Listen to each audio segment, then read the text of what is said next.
ये जो बात कही जा रही है, बात एक ममता बनर्जी ने एक और बात कही है और मैं चाहती हूं आप लोग उस पर रिएक्ट करें। ममता बनर्जी कह रही हैं कि जिस तरह के बयान आ रहे हैं प्रेम जी, जिस तरह के बयान आ रहे हैं अवधेश जी, ममता बनर्जी कह रही है आप बांग्लादेश बनाना चाह रहे हैं बंगाल को। आप लोग यानी कि उनका सीधा मतलब ये सवाल ही मत पूछो बंगाल पर। अगर इस तरह का जघन्य अपराध हुआ, आपने डीजीपी सर को सुना, सवाल पूछना बंद कर दें, क्योंकि अगर सवाल पूछेंगे तो आप बांग्लादेश बना रहे हैं, क्योंकि लोग सड़कों पर है, प्रदर्शन कर रहे हैं, क्यों नहीं करेंगे प्रदर्शन? नहीं तो पहले तो कह रहे थे सब कि बांग्लादेश भारत में भी होना है। ये तो इन्हीं लोगों का नैरेटिव था कि बांग्लादेश भारत में भी होना है। अब जहां का डीजीपी ये कह रहा हो कि मीडिया के कारण ये सारा हो रहा है, तो उसके बाद कोई जवाब है? देखिए ये जो घटना है वो तो 151 मिलीग्राम है। देखिए ये इतना सरल नहीं है जितना अभी तक हमारे सामने आया है। हाँ। इसका उदाहरण जो है वो पिछले साल मैंने एक ही जगह देखा, वो गाजा में देखा था कि हमास ने जिस प्रकार से यहूदी लड़कियों के साथ, बच्चियों के साथ जो जघन्य कांड किया, मारने के बाद उसके साथ बलात्कार कर रही है, ठीक उसी प्रकार का इसके पीछे सोच क्या है मेरी समझ नहीं बन रही है। लेकिन इस समय तत्काल तो दूसरी घटना हमको नहीं लगती है जिससे इसकी तुलना की जाए, क्योंकि निर्भया कांड भी इससे पीछे था।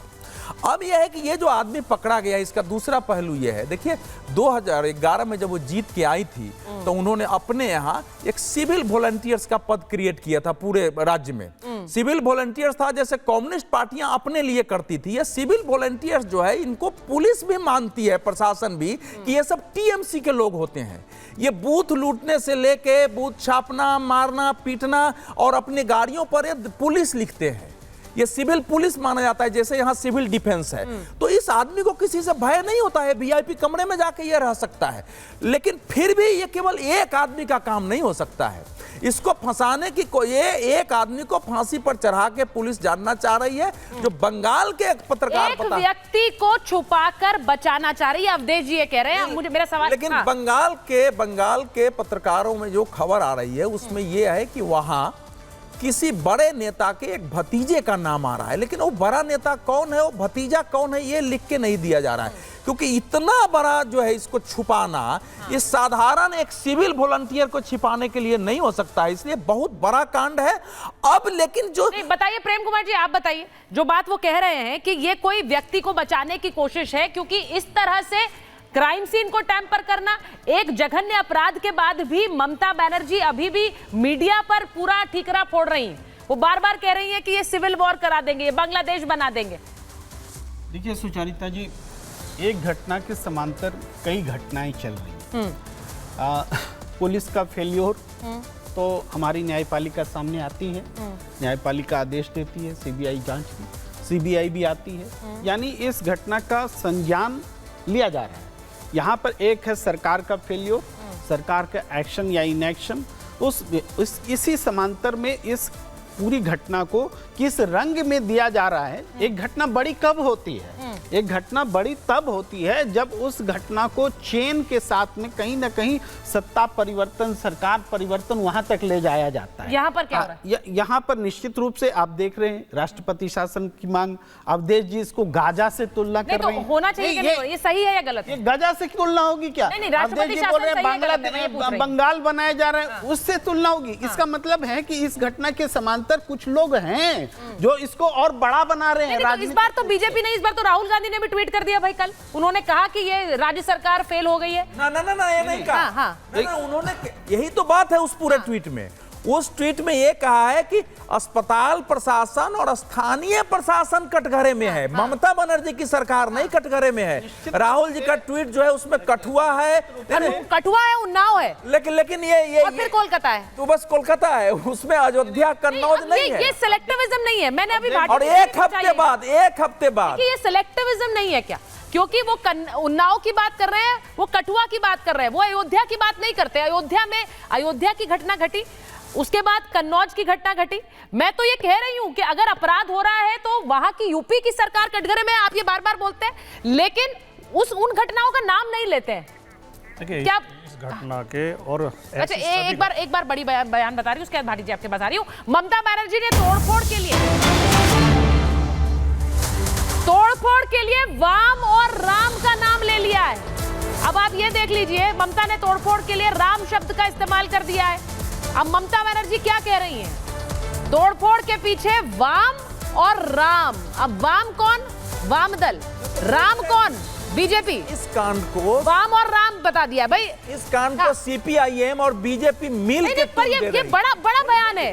आप ये नहीं कह रहे हैं कि इस घटना के पीछे उपद्रवी कौन है। Bhati ji, I want you to react to this. भाई ममता बनर्जी इसमें वाम और राम डाल देती है, उपद्रवी कौन है उनको भी आप पार्टियों में बांट के देख रहे हैं। घटना, ऐसी घटनाओं के पीछे ये घटना भी दूसरी घटना है, दो पक्ष होते हैं। हाँ। एक तो अपराध नियंत्रण, अपराधियों को सजा। हाँ। दूसरे उस पर राजनीति। हाँ।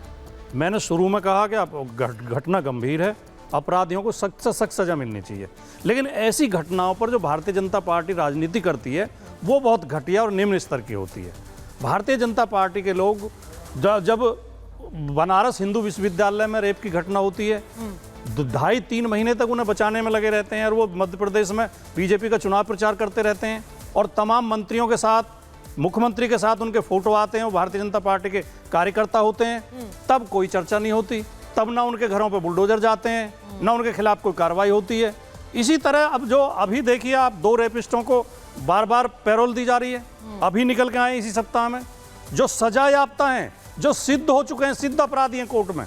गुजरात में आपने देखा, बलात्कारियों को, हत्यारों को बाहर निकाला गया, उनके तिलक किए गए, उन्हें मिठाई खिलाई गई, उनके पैर छुए गए। ये भारतीय सोच को दर्शाता है।